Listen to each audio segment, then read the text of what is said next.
The show is called Arlington, and it is a 1-hour introspective direct address musical about a woman named Sarah Jane who is a military wife, and she is waiting for her husband to return home from the Middle East.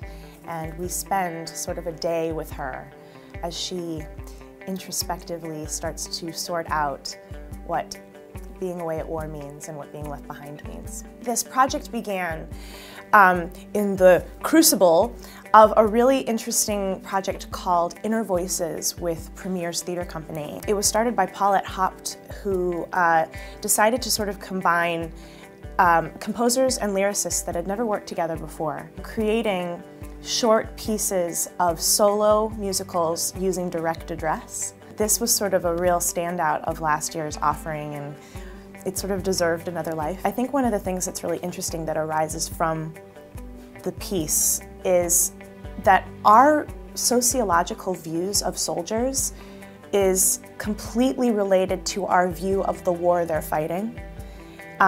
World War II soldiers were heroes, and the soldiers that we have now are viewed with much more complexity and gray areas. And I think that my character, Sarah Jane, is really struggling to find meaning in all of that.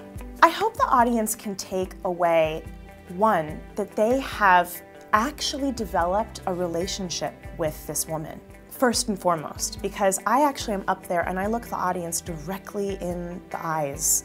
And the sympathy and the questioning and the sometimes confrontation that occurs from that is very, very real. I think the thing that's beautiful about this play is that it neither condemns nor condones the military or war itself.